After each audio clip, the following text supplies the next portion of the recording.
Hola, buenas. En este video veremos lo que es la ayudantía número 3 del ramo de Introducción al Desarrollo Web Móvil para lo que es la parte de backend.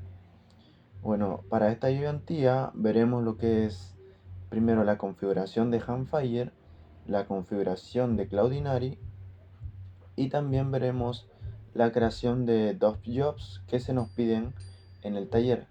El primero, que es la eliminación de los usuarios no verificados, y el segundo, que es la eliminación de los tokens expirados en la blacklist. Bueno, también veremos la creación del servicio de imágenes para la subida y la eliminación de lo que es las imágenes tanto en la base de datos como en la nube de Cloudinary donde se almacenarán. Y bueno, vamos a empezar con lo que es la definición, o más bien qué es Handfire. Y para ello nos vamos a ir a internet y vamos a ir a este link que se los dejé en la documentación extra. Y bueno, aquí más o menos nos explica qué es Handfire, el cual nos dice que es una plataforma que nos permite realizar procesos en segundo plano para aplicaciones de .NET y .NET Core. Bueno, mediante esta herramienta podremos realizar jobs, trabajos para nuestra aplicación de .NET. Específicamente el trabajo que vamos a realizar es un trabajo recurring jobs, el cual para configurarlo debemos establecer una expresión cron, la cual define el tiempo en el cual vamos a realizar estas tareas. Y bueno, para ver cómo se crean estas expresiones cron, les voy a dejar también este link de acá, de Cron Expression Generator, en donde podemos generar una expresión cron. Y por ejemplo, si yo agrego esta expresión lo que nos está diciendo es que nuestro trabajo, que lo vamos a configurar con esta expresión, se va a realizar todos los días a las 8:50 de la noche. Y por ejemplo, si cambio este asterisco por un 1, pues ahí se realizaría todos los días a la... No, todos los días no, realizaría solo los lunes a las 8:50 pm. Y de esa manera podemos configurar el momento y el tiempo en el que queremos que se ejecuten nuestros jobs. Más abajo pueden ver específicamente cómo crear un job, o sea, crear una expresión cron, cómo es que se crean estas mismas. Bueno, ahí les dejo ese link para que puedan configurar la expresión cron según, según el tiempo que quieran que se ejecute su job.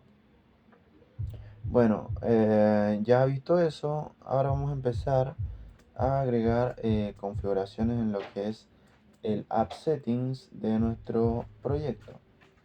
Para ello nos vamos a ir al archivo de app settings y vamos a agregar lo que es estas dos configuraciones, que serían esta de acá. Primero vamos a ver la configuración de los jobs, que es esta parte de acá, donde vamos a definir la expresión cron para la eliminación de los usuarios no confirmados, que bueno, yo le dejé esta expresión, la cual se va a ejecutar todos los días a las 8:30 pm. Y vamos a definir también la expresión cron para eliminar los tokens expirados de lo que es la blacklist, y la vamos a definir para las 8:30 pm. Y también vamos a definir el horario o el time zone, que en este caso va a ser Pacific SA Standard Time, para que de esta manera nuestra expresión cron se ajuste verdaderamente a lo que es el horario chileno. Y bueno, adicionalmente yo agregué esta variable que básicamente me permite definir cada cuánto después de haber creado una cuenta y de que esta cuenta no sea verificada, se va a poder eliminar al usuario. Y en este caso yo lo definí que cada 7 días. Es decir que si después de 7 días el usuario no ha verificado su cuenta, su correo electrónico, este job lo va a poder eliminar. En caso de que no sea así, pues no lo va a eliminar. Esta es una lógica que yo le añadí adicional, que ustedes pueden añadirla si es que lo ven necesario, o incluso aplicar otra lógica diferente. Eso ya depende de cómo estén diseñando su sistema. Y bueno, también vamos a ver esta configuración de Handfire Dashboard, en donde vamos a definir el Status Pooling Interval, el cual nos va a decir cada cuánto tiempo se van a actualizar los logs en la terminal.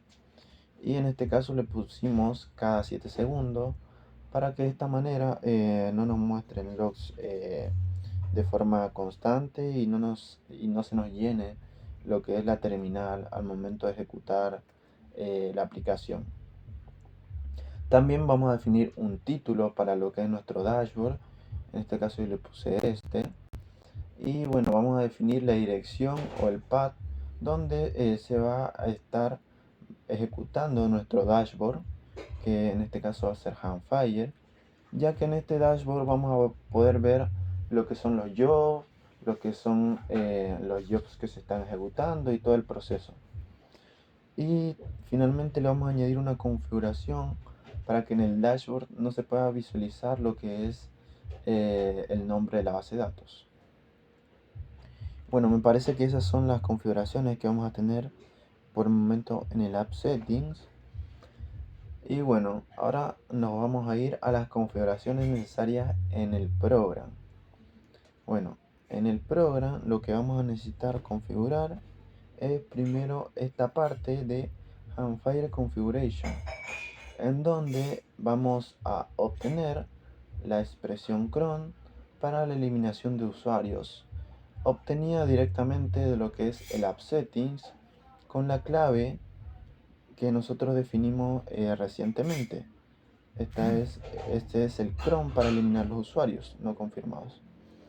Y lo mismo vamos a hacer con el cron, con la cron expression, para eliminar los tokens expirados. Lo mismo para el time zone.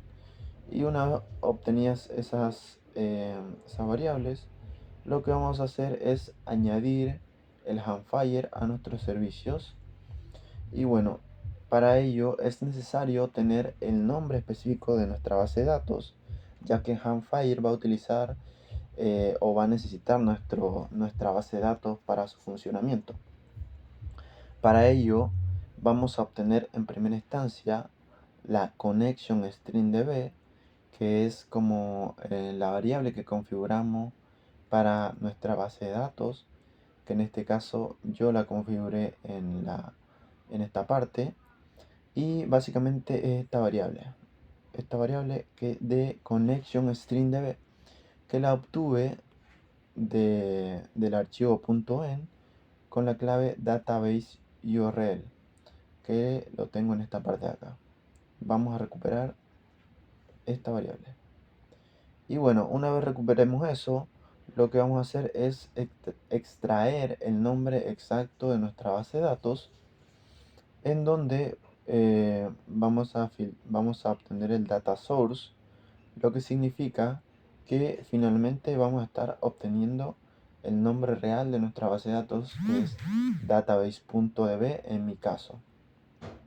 Una vez obtenido ese nombre, se lo vamos a agregar a las configuraciones para que Handfire pueda utilizarlo. Y además vamos a añadir estas configuraciones adicionales que son necesarias para que Handfire funcione de forma adecuada. Finalmente vamos a añadir el servidor de Handfire a nuestros servicios, y esa sería la primera parte de la configuración de Handfire. Y bueno, posteriormente realizado eso, tenemos que añadir lo que es la configuración del dashboard de Handfire después de la línea en donde definimos nuestra aplicación. Después de esta línea vamos a definir la configuración para el dashboard, en donde vamos a obtener en primera instancia el dashboard, o sea el path de nuestro dashboard, el cual lo asignamos en el app settings. Por eso mismo lo vamos a obtener desde allí. Y también vamos a obtener el Start Pulling Interval, el Dashboard Title y el Display Storage Connection String, también desde el App Settings, con las claves que nosotros configuramos anteriormente. Y bueno, básicamente eso sería lo que es la configuración del dashboard de Handfire. Y bueno, esta configuración de los jobs lo vamos a realizar posteriormente. Hayamos creado los jobs y toda su lógica. Por el momento lo vamos a dar así. Después se las voy a explicar. Bueno, una vez agregadas esas configuraciones en el program y en lo que es el app settings, vamos a tener que añadir, bueno, esto igual lo debiéramos haber hecho al principio, que es añadir los paquetes de Handfires, que en la parte de paquetes de nuggets, en la parte de Handfire, tendrán que añadir estos 3 paquetes a lo que es su sistema, su proyecto, y lo van a ver reflejados una vez estén instalados correctamente en el CS Project, específicamente en esta parte. Tienen que salir 3 dependencias, una de Handfire AS.NET Core, una de .core y una de Storage SQLite. Con estas 3 dependencias ya podrán utilizar lo que es Handfire. Bueno, una vez realizado eso, vamos a pasar a lo que es la creación de los jobs en sí. Para ello tenemos que empezar creando una sección en la capa de aplicación. Vamos a crear una sección llamada jobs, en donde estos jobs van a tener una parte de interfaz y una parte de implementación. En la parte de interfaz vamos a crear una interfaz llamada iUserJob, que va a tener todos los jobs relacionados a los usuarios, y en donde yo definí 2 funciones. Que la primera es la función que me va a permitir eliminar los usuarios no confirmados, y la segunda es la función que me va a permitir los usuarios o sea, me va a permitir eliminar los usuarios que tengan tokens expirados en la base de datos. Bueno, con estas 2 funciones definidas ya en la interfaz, ahora vamos a proceder a lo que es su implementación en la parte de implements, y en esta parte, en esta clase del userJob, vamos a definir lo que es la implementación de esas funciones. Para ello vamos a utilizar lo que es el user service, en donde va a estar en realidad toda la lógica, y vamos a también utilizar lo que es el token service, en donde va a estar la lógica de la eliminación de los tokens expirados. Y bueno, se lo vamos a pasar al constructor, y una vez definido eso, vamos a definir el job de eliminar los tokens expirados, en donde dentro de esta misma simplemente vamos a retornar, o vamos a utilizar una función que voy a definir en el token service, que se va a llamar delay expired tokens in blacklist. Y únicamente eso es lo que vamos a tener en nuestra parte de userJob. Y además vamos a tener esta línea que básicamente nos permite reintentar la ejecución de los jobs, ya que en caso el servidor haya fallado o nuestra aplicación no esté en ejecución al momento de que el job se esté ejecutando, vamos a tener 10 intentos para volver a ejecutarlo, con unos delay en segundo, que en primera instancia va a haber un delay de 60 segundos, de 120, de 300 y así sucesivamente. Bueno, esto nos permite ejecutar varias veces el job en caso de que haya fallos en las primeras ejecuciones. También vamos a hacer lo mismo para el job de Delay on Confirmed Users, en donde le vamos a le vamos a designar todo lo que es la configuración y la lógica del job al servicio de usuarios, específicamente en esta función. Y además también vamos a configurar lo que es los reintentos de la ejecución del jobs de la misma manera como lo hicimos en la función anterior. Y bueno, ahora vamos a ver la lógica en sí de los jobs en lo que es los servicios. Primeramente vamos a ver lo que es la eliminación de los usuarios no confirmados en el servicio de usuarios. Para ello, como ya saben, en la interfaz de usuario tenemos que definir ese servicio. Como pueden ver aquí ya está definido ese servicio, esa función, y tenemos que implementarlo en la clase de implementación. Para ello nos vamos a ir en la parte de abajo donde está implementada esa función.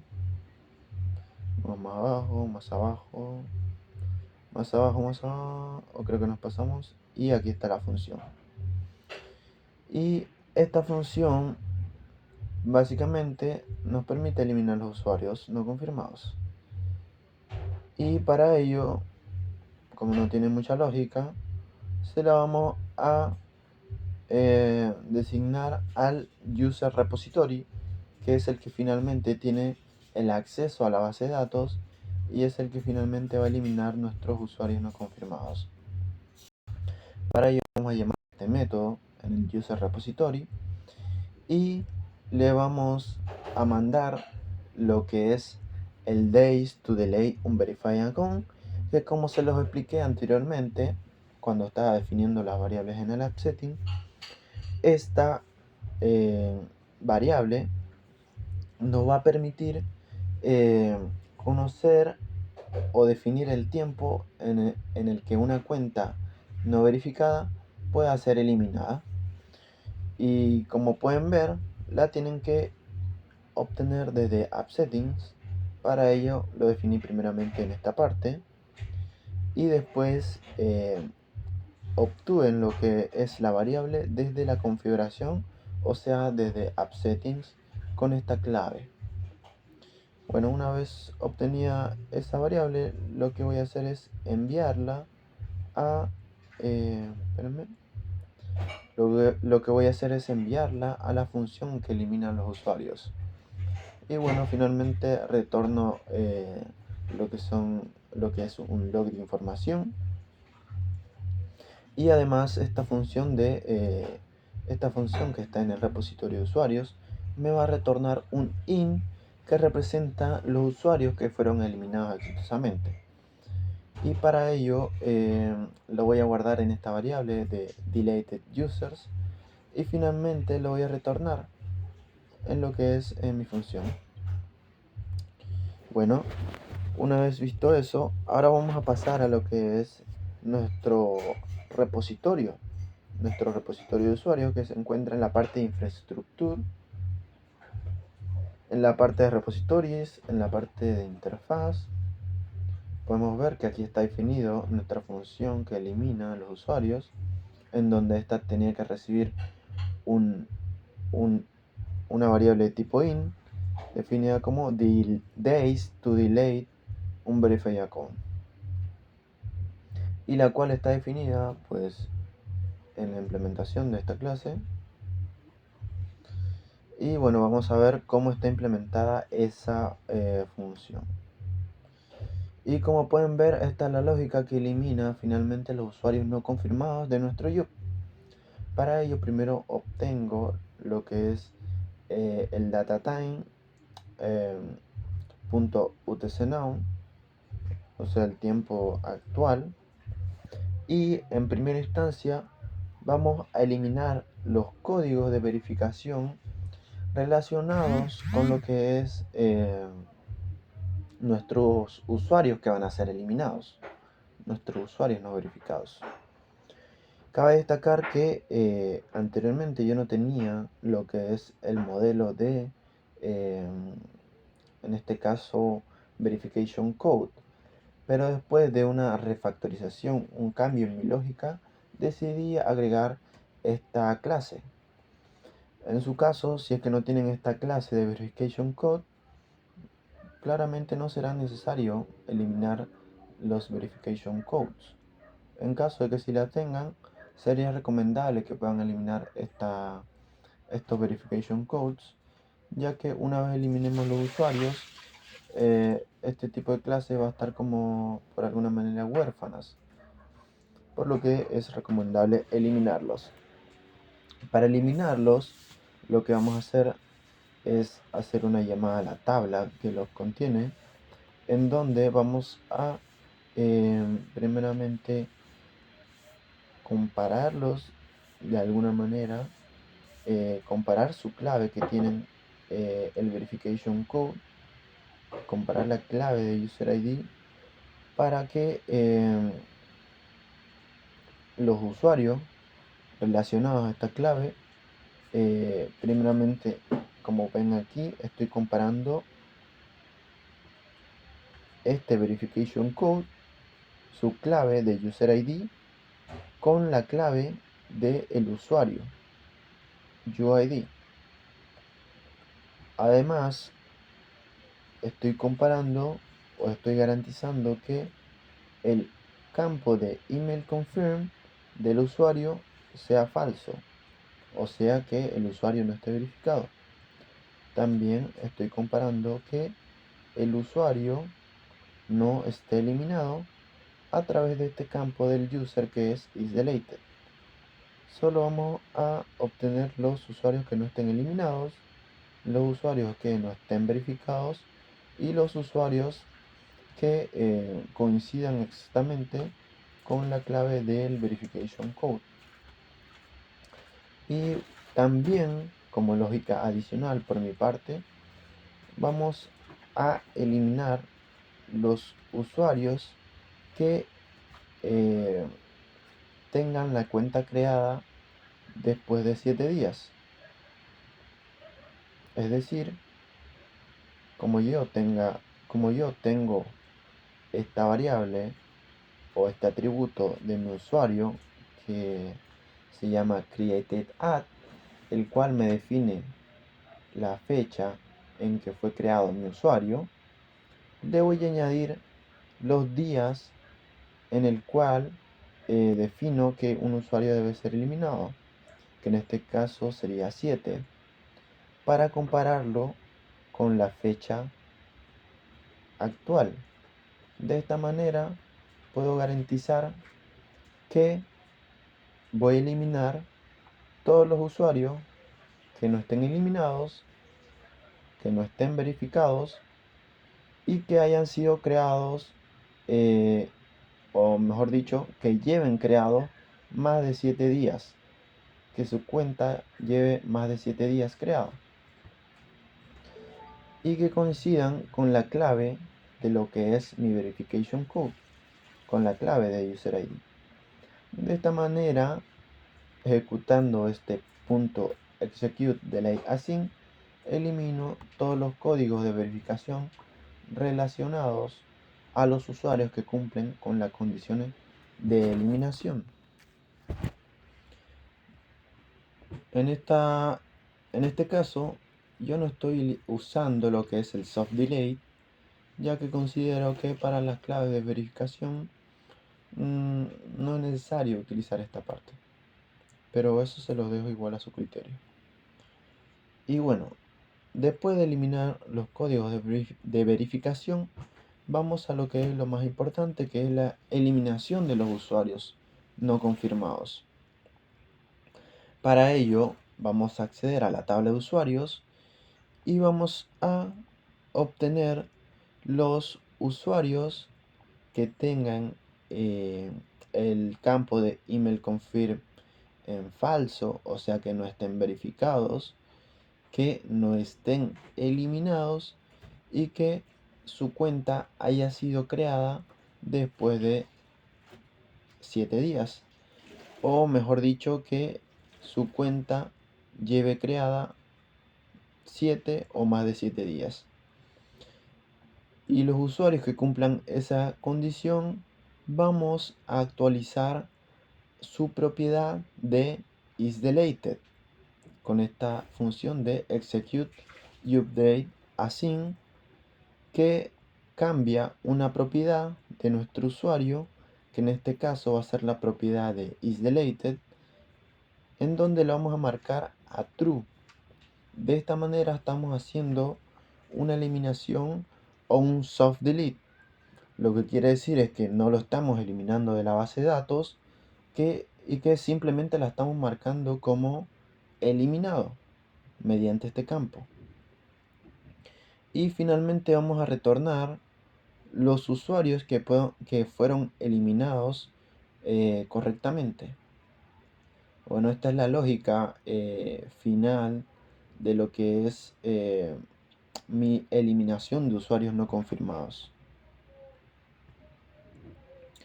Bueno, después de lo que es ver eso, vamos a finalmente modificar el programa para que se adecue a los jobs que creamos. Para ello nos vamos a ir a la parte de program.cs y primeramente tenemos que añadir lo que es el user job, como añadimos los repositorios, como añadimos los servicios. Tenemos que añadir primeramente su interfaz y después su implementación, la clase que lo implementa. Una vez realizado eso, tenemos que ir más abajo.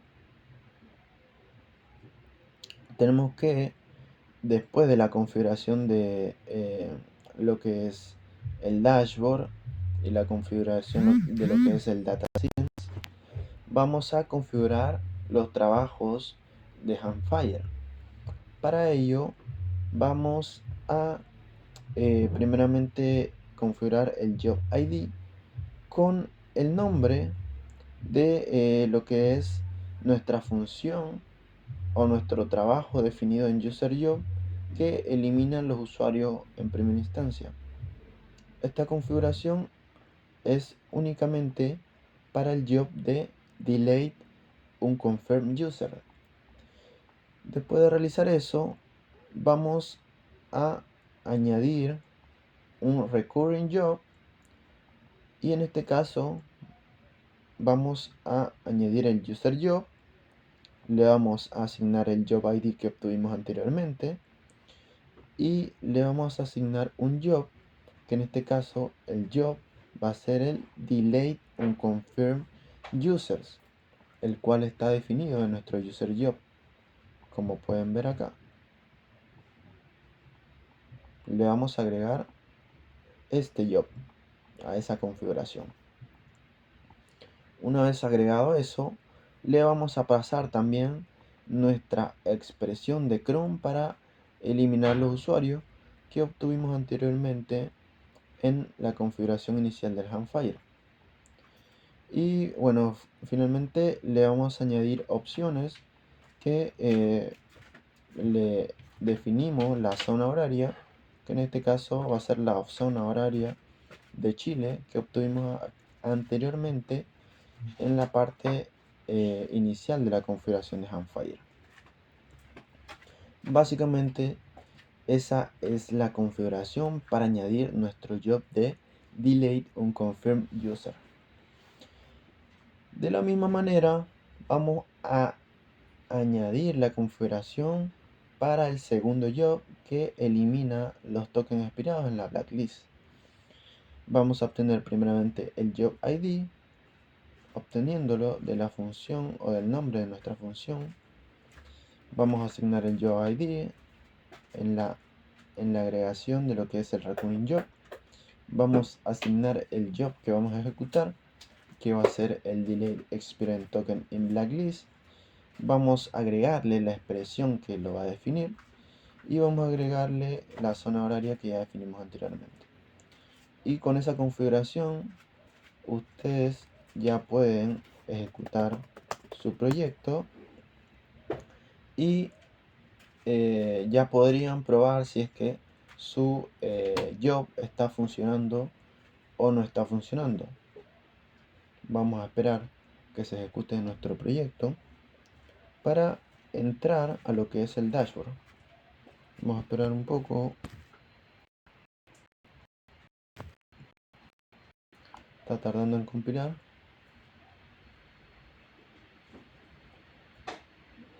Ahí finalmente se pueden ver los logs de configuración.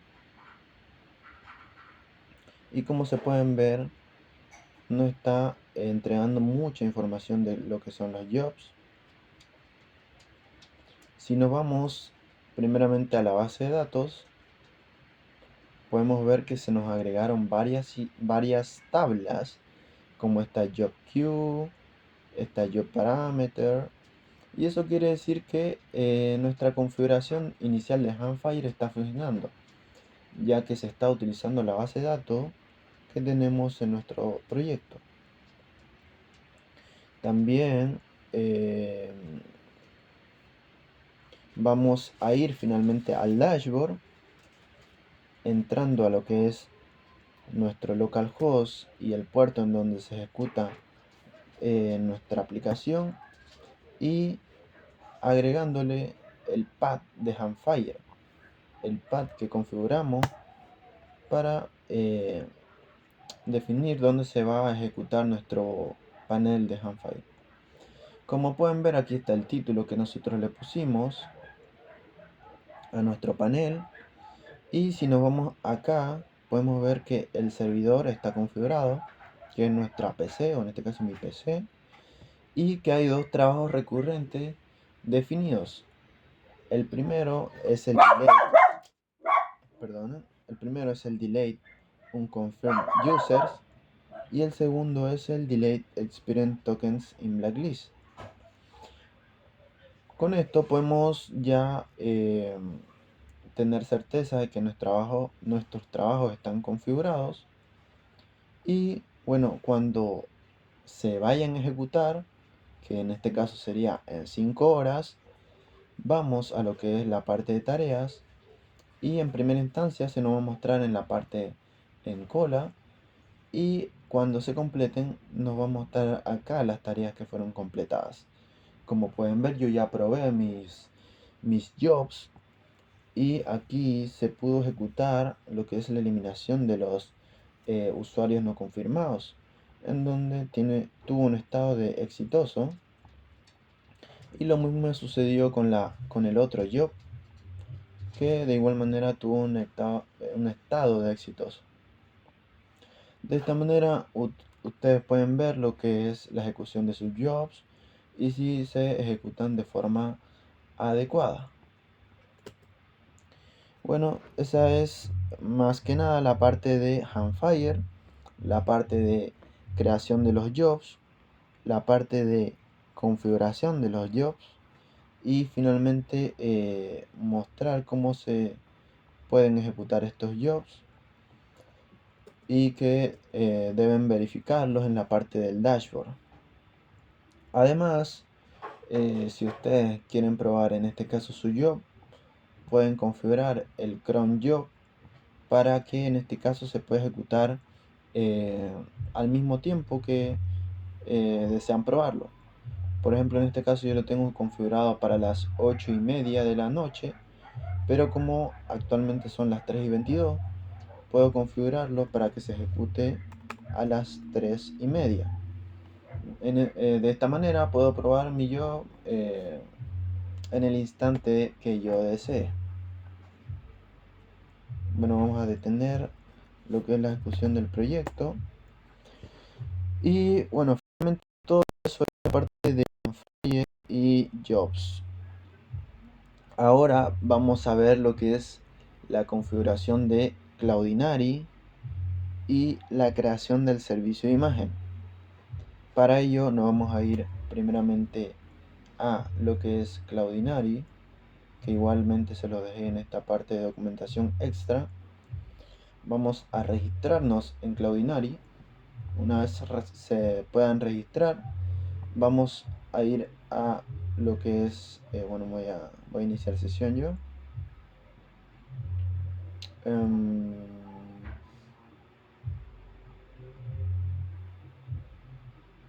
Vamos a ir acá,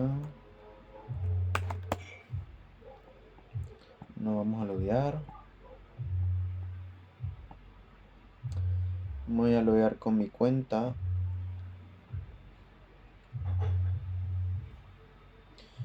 y vamos a acceder a lo que es el panel inicial de Cloudinary.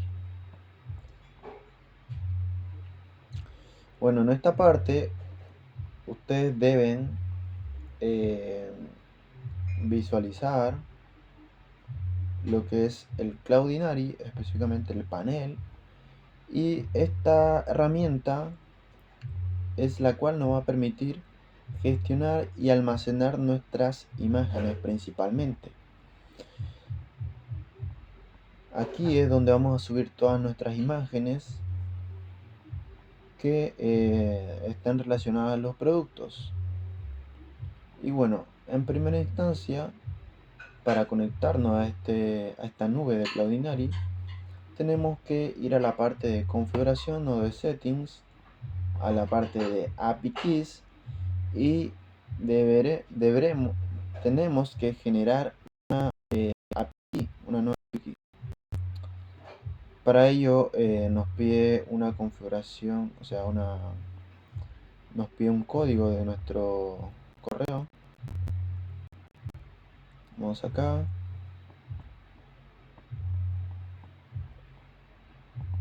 copiamos el código, lo pegamos, y como se puede ver, de esta manera podemos crear una nueva API key. ¿Cuáles son los datos importantes? Pues la API key que generamos, el API secret, en este caso lo podemos visualizar y lo podemos copiar, y el cloud name, que lo vamos a tener en esta parte de arriba. Esos van a ser los tres datos importantes para permitir la conexión con lo que es el Cloudinary.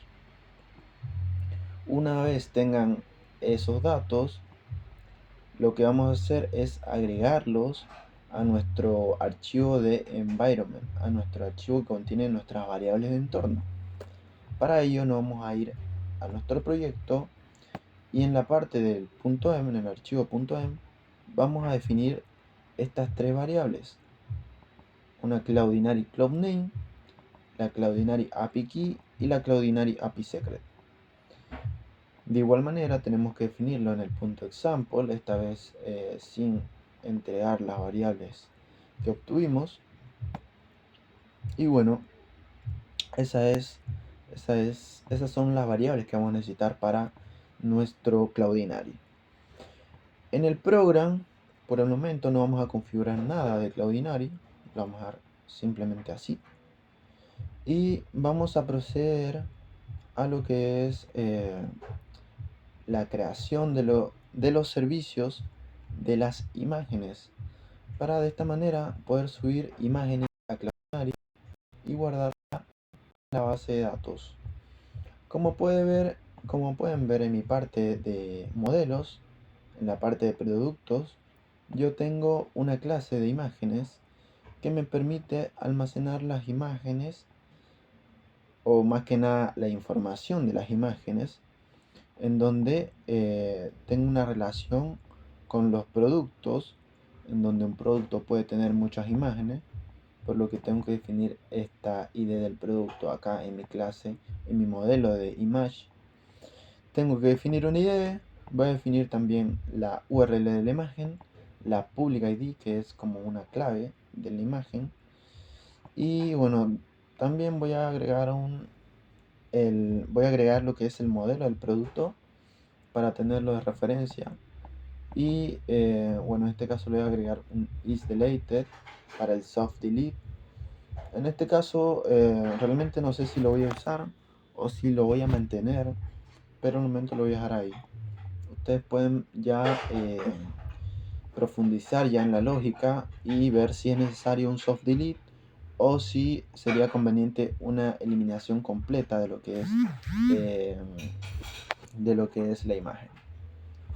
Bueno, entonces vamos a ir a la parte de servicios, que está en la capa de aplicación, y vamos a crear una nueva interfaz llamada iMageService, en donde esta interfaz va a definir dos funciones: una para subir lo que son las imágenes, la cual va a tener dos parámetros, uno que es el archivo, el cual nos va a pasar en este caso el usuario, y otro que es el Product ID, que va a estar relacionado con nuestra imagen.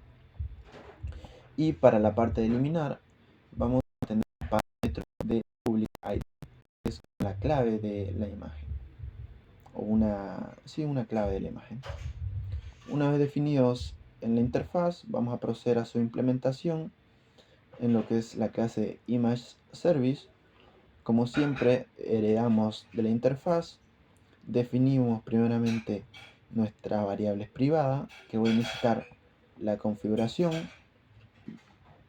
voy a necesitar la app settings para obtener variables de lo que es ese archivo, voy a necesitar la interfaz de Cloudinary, voy a necesitar estas configuraciones que se las muestro ahora mismo, que están en app settings y están en la parte de products.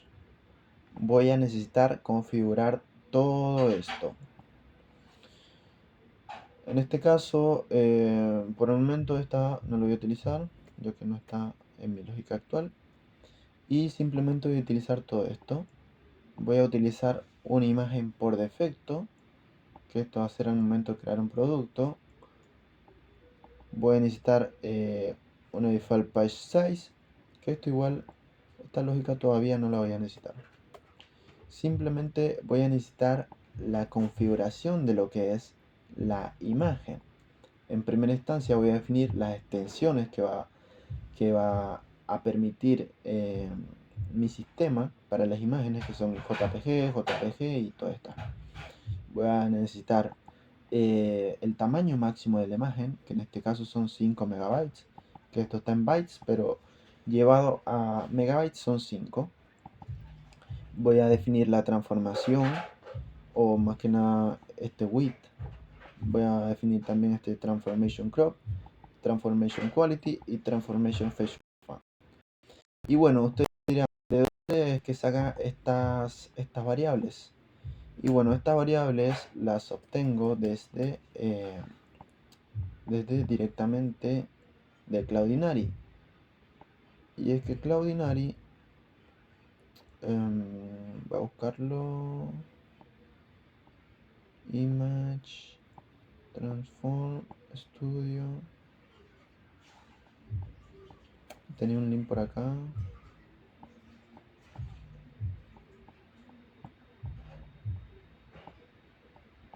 No, esto no era. Templates, no, Playground, aquí está, Optimize. Y es que Cloudinary nos permite de alguna manera poder optimizar nuestras imágenes antes de subirlo a su nube. Y en este caso nosotros vamos a utilizar la herramienta .NET, por lo que vamos a definir acá .NET. Y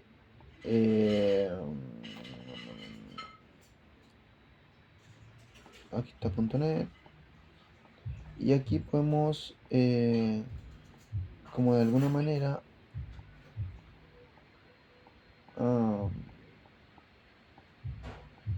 espérenme que cambiaron la interfaz y estoy viendo cómo realmente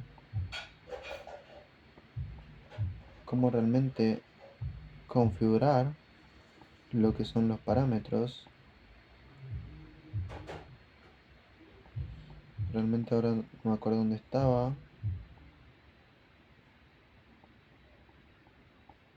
Espérenme que voy a hacer una pausa y voy a buscar exactamente dónde se configuraba lo que es la optimización de las imágenes. Bueno, después de ver de forma más detallada esta interfaz, que realmente cambió recientemente, ya que yo hace 2 días había entrado y tenía otra interfaz, pero funciona casi de la misma manera. Y es que en esta parte ustedes pueden agregar como estas configuraciones que permiten realizar una compresión, tener un mejor formato, hacer un resize de la imagen. Y aquí, como pueden ver, tenemos un original size, que es el especial, 1,8 megas y que con estas configuraciones se disminuye considerablemente a 0,02 megabytes. Y aquí en la parte de .NET pueden ver el código con el cual ustedes podrían optimizar su imagen para reducir su peso antes de subirla a lo que es la nube de Cloudinary. Y de esta manera no ocupar o no llenar de forma rápida lo que es la nube de Cloudinary. Bueno, una configuración similar es la que yo obtuve anteriormente, que de igual manera asigné un quality, asigné un width, un crop y además yo le había asignado, bueno, está acá en esta parte, yo había obtenido una configuración para el fetch format, que esta configuración igual me optimiza el formato de gran manera. Bueno, como pueden ver acá, con esta configuración ustedes pueden hacer la optimización de la imagen. Por ello, yo guardé todas esas configuraciones en estas variables para que posteriormente en la implementación de la imagen las pueda obtener. Por ejemplo, obtuve las extensiones disponibles, obtuve el máximo de tamaño que debe tener una imagen, obtuve, bueno, estas son las variables para conectarme con la nube de Cloudinary que están en el archivo .em, y estas son las variables para optimizar lo que es la imagen, que son las variables que le mostré hace un momento en lo que es App Settings. Además, también creé un repositorio y lo llamé acá en mi servicio. Y bueno, esas son todas las variables que debo considerar para crear mi servicio. Y aquí es donde las asigno. Image repository. Aquí obtengo las variables de conexión hacia la nube. Las obtengo desde el environment. Creo una cuenta. Más que nada, esto nos permite conectarnos a Cloudinary. Y con esta configuración que se le asigna a la interfaz de Cloudinary, me aseguro que todas las URLs sean seguras. Más que nada para agregarle seguridad a lo que es la conexión a Cloudinary.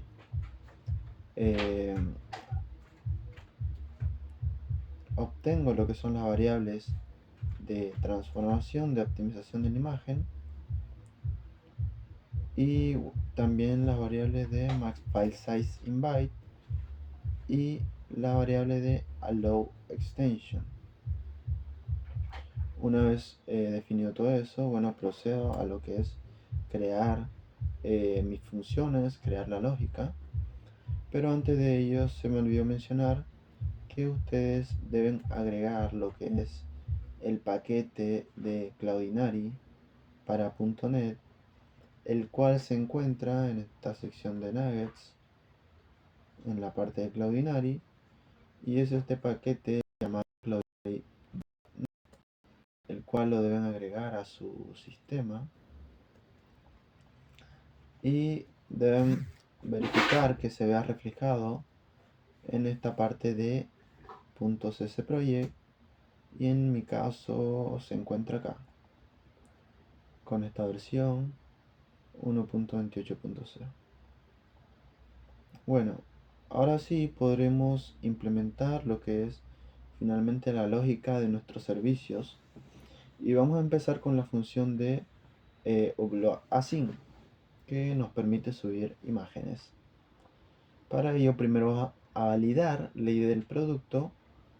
En caso de que sea menor o igual a 0, significa que el producto tiene una ID errónea o inválida, y bueno, vamos a mandar una excepción. También vamos a validar el archivo de forma simple, viendo que no sea nulo y viendo que no tenga un tamaño de 0 o un len de 0. Y le mandamos una excepción en caso de que sí sea así. También vamos a ver lo que es el tamaño de nuestro archivo. Vamos a ver que no sea, o más bien que no supere el máximo definido por nosotros mismos, que en nuestro caso sería 5 megabytes. Y en caso de que el tamaño supere ese límite, pues mandamos una excepción. También vamos a verificar que la imagen que suba nuestro usuario esté dentro de las extensiones permitidas por nosotros. Para ello vamos a llamar a una variable file extension y vamos a obtener la extensión de nuestro archivo, primeramente obteniendo el nombre y después con esta función de path get extension vamos a obtener la extensión y lo vamos a pasar a minúscula. Y bueno, después de obtener esa extensión vamos a verificar si finalmente está dentro de las extensiones permitidas y configuradas por nosotros en esta variable de allow extension. Si es que no está en estas variables, si es que no está definida en estas variables, vamos a mandar una excepción diciendo que extensión de archivo no permitido, y le vamos a mandar las extensiones que nosotros estamos permitiendo. Bueno, finalmente finalmente no, sino siguiendo con esto, vamos a seguir con las validaciones y ahora vamos a validar que el archivo sea una imagen real, y para ello vamos a primeramente mediante esta función y pasándole el archivo vamos a verificar que si el archivo es una imagen real. Y bueno, vamos a ver lo que hace esa función que está al final, que es esta. Y bueno, para validar si el archivo es una imagen real más que por su extensión únicamente, vamos a utilizar lo que es este paquete, que es .NET Add Package Skychar. Skychar básicamente nos permite validar que las imágenes sean reales, entrando de forma más profunda a lo que son su contenido y su configuración. Para ello debemos agregar este paquete a nuestro proyecto y debemos dejar de Skychar. Una vez agregado ese paquete, pues vamos a poder configurar la lógica para validar la imagen. Para ello vamos a abrir el string de nuestro archivo para que podamos leerlo. Vamos a usar Skychar para de alguna manera poder descodificar la imagen. Entonces vamos a realizar esto, y le vamos a pasar el string de nuestro archivo. Vamos a crear un codec para leer la imagen, using var codec, scope codec create, y le vamos a pasar este sky string. Finalmente, a través de esta variable vamos a verificar si la imagen es válida o no, y en cuyo caso si la imagen cumple con todas estas verificaciones, pues va a ser válida, en donde la altura de nuestra imagen tiene que ser mayor a 0, el ancho de nuestra imagen tiene que ser mayor a 0 y que el codec sea diferente de 1. A través de estas verificaciones podemos validar finalmente que nuestra imagen o que nuestro archivo es una imagen real. Y en caso de que alguna de estas verificaciones falle, pues vamos a mandar una excepción y vamos a retornar falso para que en la parte de acá, más arriba, aquí, acá, la validación de si esta función que vimos anteriormente, si nos devuelve falso, podemos mandar un log y vamos a mandar una excepción. Finalmente vamos a proceder a subir la imagen a Cloudinary, en donde primeramente vamos a definir el folder donde se va a guardar, la carpeta donde va a estar guardada esta imagen, que en donde vamos a poner product, vamos a poner la ID y vamos a poner image. Y bueno, abriendo lo que es el string de nuestro archivo, vamos a crear una clase image_upload_parents para subir la imagen, donde le vamos a asignar el folder donde se va a subir, el archivo que se quiere subir, que aquí vamos a crear una file description, le vamos a poner el nombre y el string que tuvimos anteriormente. Vamos a agregar estas configuraciones para que primeramente mantener el nombre original del archivo y asegurarnos que el nombre de este archivo subido a la nube de Cloudinary sea único. Finalmente vamos a aplicar transformaciones para optimizar la imagen, las transformaciones que les mostré anteriormente en lo que es la parte de Optimize, la parte de Optimize de la interfaz o la página web de Cloudinary, donde como pudieron ver se utilizó un archivo similar a este, con un width, con un crop, con un quality. En este caso yo le añadí un fetch format adicional. Entonces vamos a, desde los upload parents, vamos a acceder a las transformaciones. Para ello vamos a crear una nueva transformación, vamos a agregarle el ancho de la imagen obtenido desde nuestro app settings, que sería este. Vamos a agregarle el crop, que en este caso sería scale. Vamos a agregarle la quality y el fetch format, que en mi caso sería autobase y auto. Y de esta manera podemos optimizar la imagen. Una vez realizado eso, vamos a ahora sí subir la imagen a Cloudinary. Para ello, primero vamos a llamar la interfaz de Cloudinary, vamos a ejecutar la función async y le vamos a mandar lo que son los upload parents, que contienen tanto el folder, el file, estas configuraciones y la transformación de la imagen. Y finalmente vamos a obtener el resultado en esta variable de uploadResult, que en el caso de que los errores sean diferentes de null, pues vamos a mandar una excepción y vamos a decir que hubo un error al subir la imagen. Y en caso de que no haya ningún error, pues vamos a crear la imagen, o más bien dicho, vamos a crear el modelo de la imagen que definimos en la parte de modelos, la parte de producto, en la parte de image. Vamos a crear este modelo para subirlo a la base de datos, en donde vamos a asignarle un public ID, un image URL y un product ID. El product ID lo obtenemos desde los parámetros, que fue el product ID que nos mandó el usuario. También le vamos a asignar lo que es un public ID obtenido desde el upload result, que fue el resultado de lo que es la subida de la imagen a Cloudinary. El upload result, o sea, el secure URL, que también lo obtuvimos desde acá, y lo vamos a mandar a string.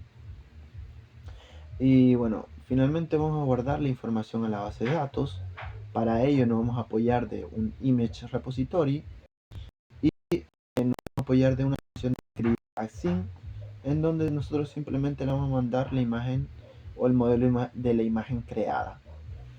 Y bueno, vamos, básicamente esta función nos va a retornar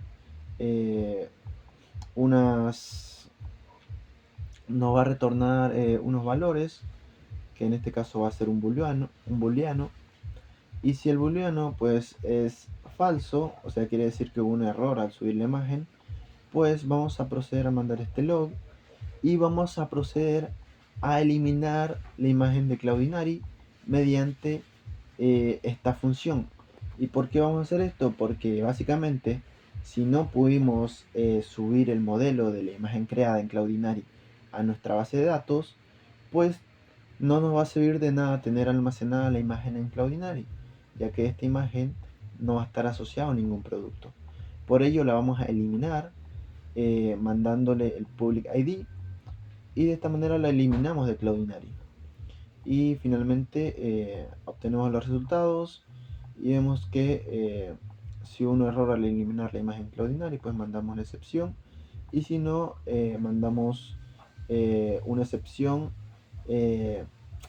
informando que hubo un error al guardar la imagen en la base de datos. Bueno, finalmente, si el resultado de lo que es el guardado de la imagen en la base de datos fue nulo, pues que esto quiere decir que la imagen ya existía en la base de datos, por lo que vamos a retornar false en la función de guardado.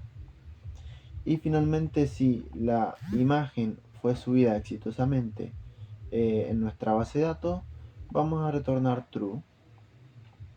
Bueno, ahora les voy a mostrar cómo está implementado esta función que sería el repositorio de image. Para ello nos vamos a ir a la parte de interface y vamos a ver cómo tenemos definido dos funciones, una para crear la imagen y otra para eliminarla. Esto solo realiza acciones en la base de datos.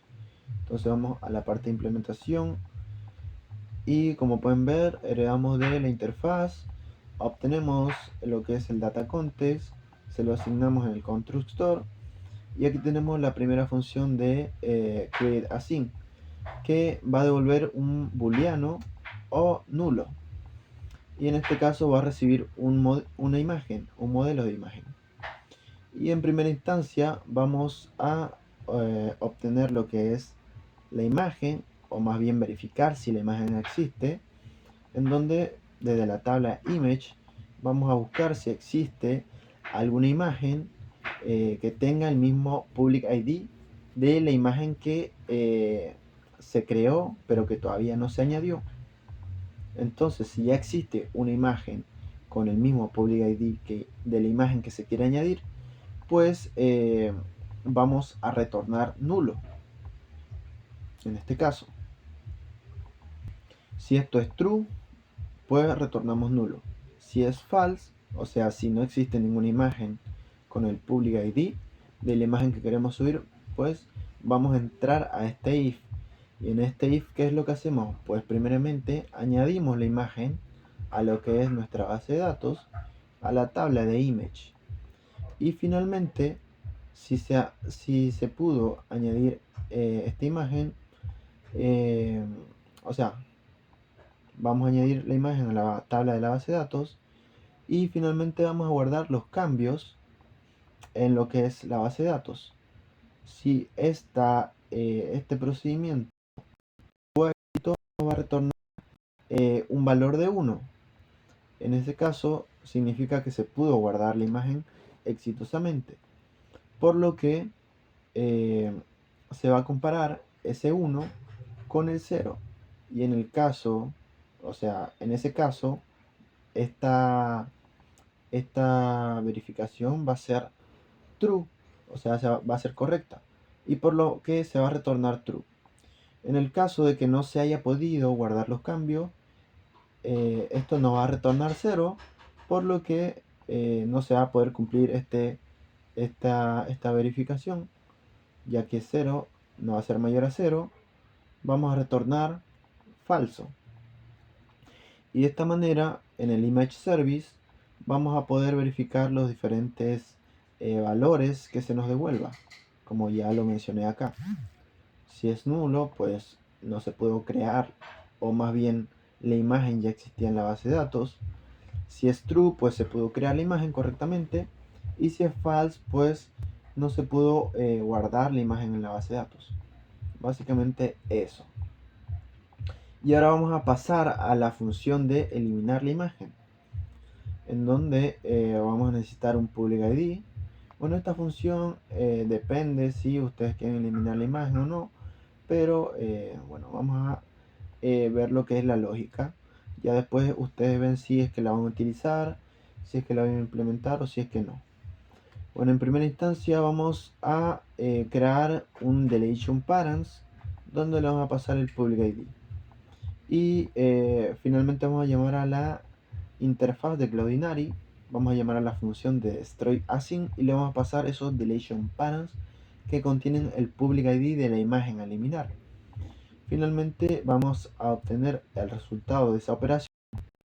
En el caso de que existan errores, pues vamos a mandar una excepción de error al eliminar la imagen.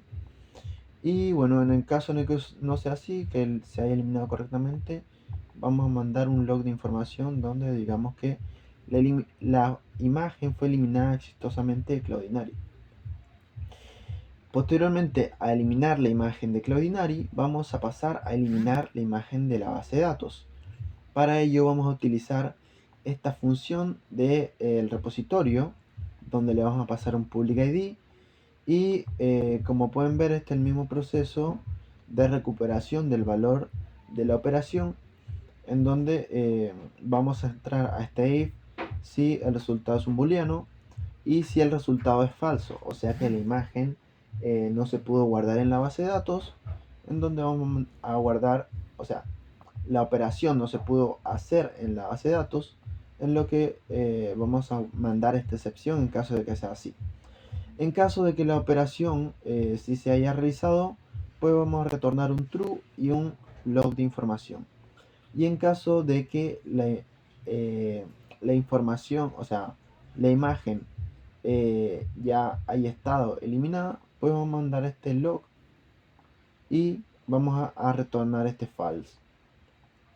Bueno, ahora vamos a ver cómo se implementó en lo que es nuestro repositorio esta función. Vamos a ir a image repository y como pueden ver aquí está la función que elimina la imagen de la base de datos. En primera instancia tiene la misma lógica que la anterior función, en donde primero buscamos la imagen en la tabla de imágenes mediante su public ID. Si es que la imagen existe, pues vamos a retornar un null, porque esta imagen ya, o sea, bueno, ahora la lógica, a ver, si es que la imagen existe, pues vamos a retornar null. Si la imagen no existe, retornamos null. ¿Cómo? Si la imagen es diferente de null. Ah, claro, porque si la imagen, porque si la imagen existe, pues se va a entrar en este if y finalmente va a retornar. Pues, pero si la imagen no entra a este if, quiere decir que no existe, por lo que vamos a retornar null. Entonces, si finalmente la imagen existe, vamos a tratar de removerla de lo que es la base de datos. Y finalmente vamos a guardar los cambios y en caso de que se hayan guardado vamos a retornar true y en caso de que no se hayan guardado vamos a retornar false. Básicamente. Bueno, eso sería más que nada el servicio de imágenes. Y bueno, este servicio de imágenes posteriormente lo vamos a estar necesitando para la implementación de lo que es la lógica de la creación del producto y todo eso. Bueno, finalmente debemos añadir lo que es el servicio de imágenes en nuestro programa, como bien ustedes ya saben. Como pueden ver, aquí añadimos el servicio de la imagen y añadimos el repositorio de la imagen. Finalmente, con eso terminamos lo que es la configuración del servicio y el repositorio de la imagen. Y bueno, básicamente eso es lo que necesitamos para implementar el servicio de la imagen, configurar el Cloudinary y configurarlo también en Program. Ahora también voy a proceder a explicarle de forma rápida o sencilla lo que es el refactor que hice, en donde el user ya no contiene lo que son variables del verification code. Como ustedes bien saben, hasta yo tenía una variable tipo, por ejemplo, era string y era verification code, en donde yo guardaba aquí mi código de verificación y lo iba actualizando cuando creaba un nuevo código de verificación. Pero en este caso decidí añadir una nueva lógica a lo que es el código de verificación, y en este caso fue en primera instancia los intentos fallidos y, eh, y en segunda instancia lo que es una lógica para reenviar los códigos de verificación mediante un endpoint. Quiere decir que el usuario, cuando esté en el frontend, va a poder apretar un botón que le permita que su código de verificación sea reenviado a su correo electrónico. Y para hacer esa funcionalidad, yo le añadí una capa de seguridad que es que no se pueda reenviar de forma continua lo que son los correos de código de verificación. Porque claro, un usuario malicioso o un externo malicioso puede lo que es saturar nuestro sistema realizando muchas peticiones de reenvío de código de verificación.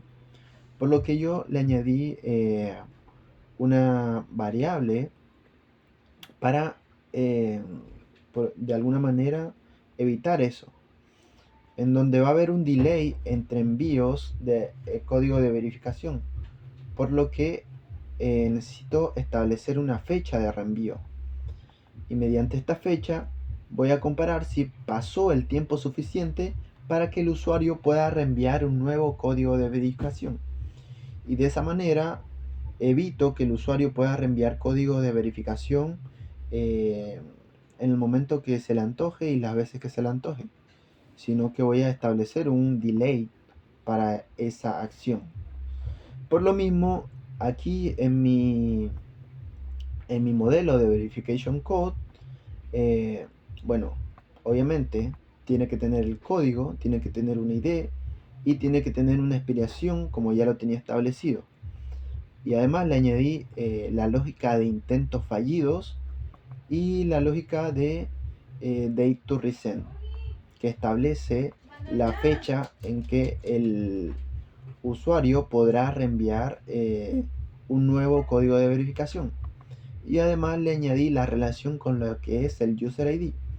En este caso añadí una relación 1 a 1. Quiere decir que el usuario solamente podrá tener un código de verificación y el verification code solo va a estar relacionado a un usuario, a un único usuario. Para ello es necesario añadir este atributo, este ID del usuario en el verification code, y en el usuario para la navegación le añadí la referencia a su verification code, que en este caso es una navegación opcional y que no permite establecer la relación en sí. Simplemente es como una entidad para navegar a las variables del usuario, al verification code del usuario. Bueno, una vez añadida esta lógica, bueno, tuve que refactorizar muchas cosas en lo que son mis servicios, sobre todo mi servicio de usuario, y voy a pasar a lo que es mostrarles y explicarles toda la configuración que tuve que hacer. Para ello me voy a ir a mi servicio de usuario y en primera instancia tuve que cambiar lo que es el register async, ya que bueno, estas son las validaciones que ya tenía, que son para validar si mis datos son únicos. Y aquí está en primera instancia el cambio, ya que como el modelo de usuario cambió, el register o sea, este mapeo mediante la DAP también cambió en cierta manera. Entonces vamos a ir a la parte de mappers, user mappers, y como pueden ver aquí optimicé y cambié lo que es el mapeo de mi usuario, que va a pasar de un register de TO a un modelo de usuario. Y finalmente simplemente agregué esta línea, esta única línea de lo que es una regla específica, en donde esta es pasar de una password entregada por el register de TO a una password hash mediante un hasheo de esta password a través de la dependencia y la herramienta de bcrypt. ¿Por qué eliminé lo que son las otras reglas que tenía? Que eran como tie, eh, que eran como, bueno,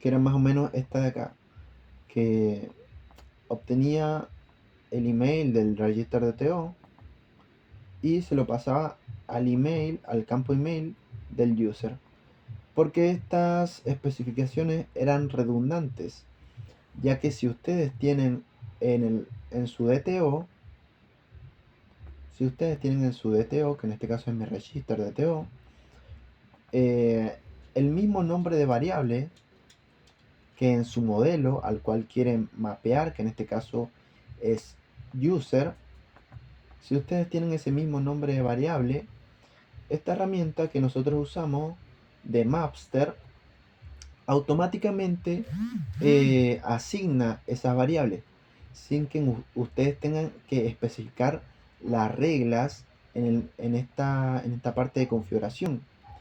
Esto,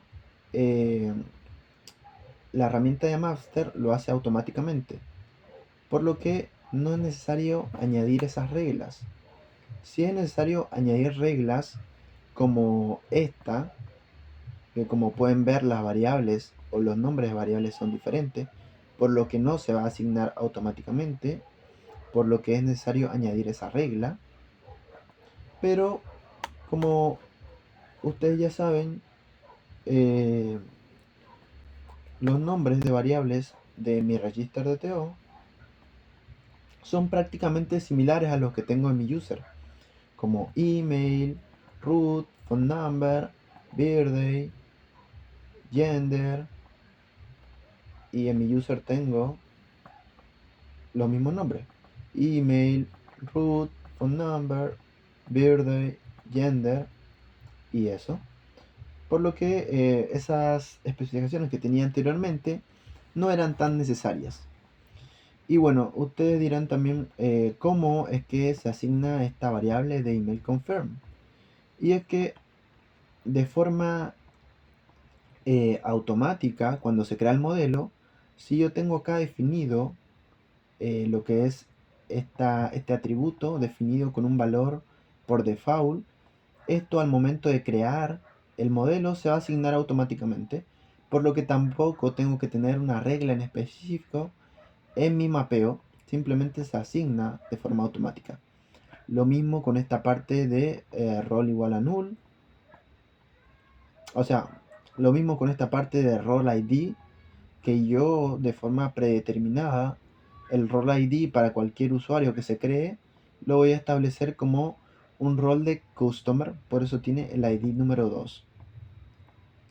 Y bueno, todo lo demás son variables, en este caso que se pueden obviar, y en este caso que ya tienen un valor predeterminado, por lo que no nos va a generar algún problema cuando hagamos el mapeo del registro de TO al usuario. Como pueden ver, aquí ya tengo igual un valor por defecto para el isDelete. Y bueno, después de explicar lo que es más a detalle lo que es el mapeo, vamos a seguir con lo que era la explicación del refactor del servicio de usuarios.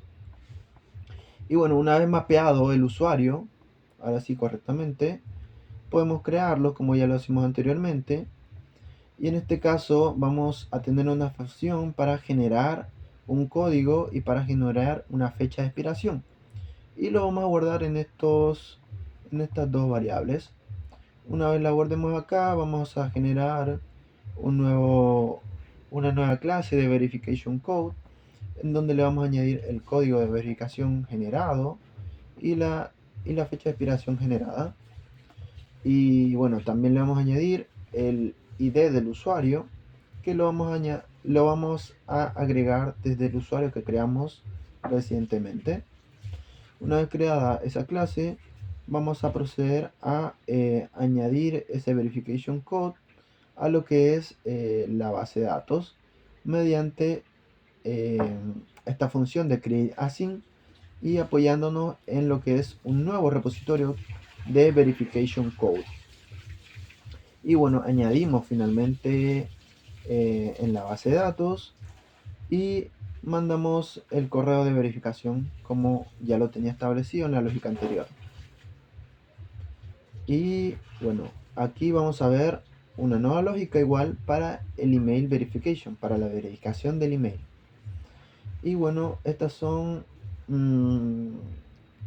validaciones que ya tenía, que primero busco el usuario, busco que existe el usuario por el email, confirmo que este usuario no esté ya verificado, y en este caso voy a verificar que los intentos fallidos del usuario relacionados a su clase de verification code no hayan superado los máximos intentos establecidos por mí. ¿Y dónde los establecí? Pues los establecí en el app setting. Y como ustedes ya saben, primero tengo que añadir este atributo acá y lo añado al constructor. Y como pueden ver, en el constructor obtengo ese dato desde la configuración, o sea desde el app setting, y con la clave de maxFileItems, que como pueden ver acá en mi app settings, yo tengo configurado ese atributo en 5. Esto quiere decir que el usuario solo puede tener 5 fallos al agregar su código de verificación. Si supera o iguala ese número de intentos fallidos, pues vamos a proceder a bloquear su cuenta. Y de esa manera, después, posteriormente, se va a eliminar su cuenta. Bueno, vamos a retornar a lo que es el servicio de usuarios. Y una vez explicado desde dónde obtuve este Max Email Verification Attempts, pues como ya les dije, los comparo con los intentos fallidos que tiene actualmente el usuario, y en caso de que los haya superado, pues le mandamos este mensaje de demasiado intento fallido, tu cuenta será eliminada. Porque esa es la lógica que yo tengo y la lógica que quise implementar. Ahí ustedes pueden agregar esta lógica, pueden crear una nueva lógica o pueden simplemente dejarlo sin ninguna lógica de intento fallido. Eso depende de su implementación, de cómo vean el sistema, de cómo quieran diseñarlo. Ahí son libres de escoger eso. Pero sí o sí tiene que haber un método para verificar el código, para verificar el email a través de un código de verificación, como ya está establecido en el enunciado del taller. Bueno, después de esa validación, vamos a verificar que el código de verificación añadido por el usuario sea el mismo al registrado en la clase relacionada con el usuario relacionado con el verification code. Y bueno, verificamos que sean iguales, y en caso de que no sean iguales, pues nos apoyamos de lo que es una función de update failed attempt async, que permite sumarle 1 a la cantidad de intentos fallidos de la clase de verification code relacionada con el usuario. Para ello le vamos a pasar la ID del verification code que está relacionado con el usuario. Y bueno, si no se puede actualizar, mandamos un error. Y si se puede actualizar, pues finalmente comparamos o básicamente vamos a obtener los intentos disponibles que tiene el usuario. Para ello, actualizamos de forma local los files attempts, y es que como este verification code lo obtuvimos al principio, antes de que se actualizara el contador de intentos fallidos, pues le sumamos 1 para que esté actualizado. Y con ese contador de intentos fallidos actualizado, se lo restamos al máximo de intentos fallidos, que en este caso sería 5, y de esa manera obtenemos los intentos disponibles que tiene el usuario, para informarle a través de una excepción que su código de verificación fue incorrecto y que tiene esta cantidad de intentos disponibles. Bueno, después de esa lógica verificamos que el usuario no tenga el código expirado. En caso de que tenga expirado el código, pues generamos un nuevo código y generamos una fecha de expiración, la guardamos en estas variables y actualizamos lo que es el verification code, la clase de verification code, la actualizamos primero buscando esa clase a través del ID relacionado al verification code del usuario, y le pasamos el verification code y la nueva fecha de expiración. Actualizamos y eso sería todo por esta parte. Y bueno, en caso de que la fecha de expiración no haya llegado a lo que es su límite, pues finalmente creamos o básicamente actualizamos el email confirm, el campo de email confirm del usuario, a través de esta función que ya se la había enseñado antes, y mándame el correo de bienvenida. Básicamente esa fue la nueva lógica que implementé para tener intento fallido. Y ahora le voy a mostrar la lógica que implementé para que el usuario pueda reenviar sus códigos de verificación. Para ello, en el AUController, primeramente tuve que crear un endpoint que se llama Resend Verification Code, que va a tener un DTO, Resend Verification Code, que básicamente ese DTO únicamente contiene el email y valida que sea requerido y que tenga el formato correcto. Y ese email se lo paso a lo que es el servicio que va a implementar la lógica. Para ello vamos a ver el servicio que está en user service de igual manera, y básicamente es esta lógica que en primera instancia obtiene el usuario, verifica que no esté verificado ya, porque si no, no tendría sentido que quiera pedir un nuevo código de verificación. Verifica, esto es importante, el date to resend, validar si el usuario puede solicitar un nuevo código de verificación.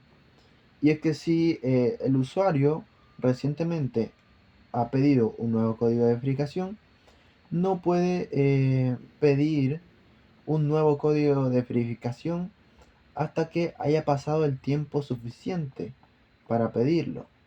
Y ese tiempo suficiente, ese tiempo de delay, lo tengo también establecido en el appsetting.json, que es este tiempo: waiting time in minutes after receive email, que lo tengo establecido como 10 minutos.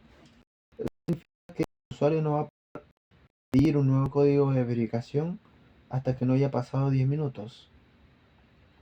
Por lo que va a comparar el date to resend que tiene el verification code con el data time UTC Now. Y en caso de que todavía no pueda solicitar un nuevo código de verificación, va a obtener los minutos que le quedan para que pueda realizar esta acción y se los va a mandar al usuario mediante la excepción. Y bueno, en caso de que sí pueda realizar esta operación, va a generar un nuevo código de verificación, como ya lo vimos antes con esta lógica. Lo va a actualizar en lo que es la clase de verification code, como ya lo vimos antes, y va a añadir un nuevo tiempo de espera, y para ello le vamos a añadir los minutos establecidos de espera en el app settings. Y estos minutos los vamos a tener que actualizar en la clase de verification code, ya que se actualizó, ya que se mandó un nuevo código de verificación. Debemos también establecer una nueva fecha de reenvío para en caso de que se pida un nuevo código de verificación. Y bueno, actualizamos ese atributo, enviamos el código de verificación y finalmente esa es la lógica que implementé. Bueno, esta lógica también, obviamente, como añadí un nuevo repositorio de verification code, tiene que registrarlo en el programa para que funcione. Como pueden ver, aquí está registrado. Y bueno, básicamente esa fue una lógica que implementé, y que también como cambié los modelos, debo cambiar el data context, ya que el data context es el que le da el contexto para que se pueda crear la base de datos. Y bueno, como agregué un nuevo modelo, debo agregar una nueva tabla llamada verification codes. Y básicamente también debería agregar una nueva migración para que se pueda actualizar la base de datos correctamente. Y debería eliminar la base de datos y crear una nueva base de datos actualizada con las migraciones hechas recientemente. Básicamente les quería explicar este proceso de refactor que yo hice en mi aplicación, en mi sistema, para que ustedes puedan ver cómo pueden implementar nueva lógica en su sistema, ya sea esta misma u otra que desean implementar. No necesariamente tiene que ser la misma lógica que yo implementé, no necesariamente tiene que ser de la misma manera que yo la implementé. Ahí ustedes pueden ver según cómo vean el sistema, cómo tengan su diseño, pueden ver cómo cambiarlo y actualizar su sistema. Bueno, más que nada eso, quería terminar con que vimos en primera instancia la configuración de Handfire, la creación de los jobs necesarios, la configuración de Cloudinary, la creación del servicio de imagen de Cloudinary, y finalmente explicarle este refactor que hice en mi sistema. Bueno, más que nada eso, nos vemos en la siguiente ayudante y que tengan una buena semana.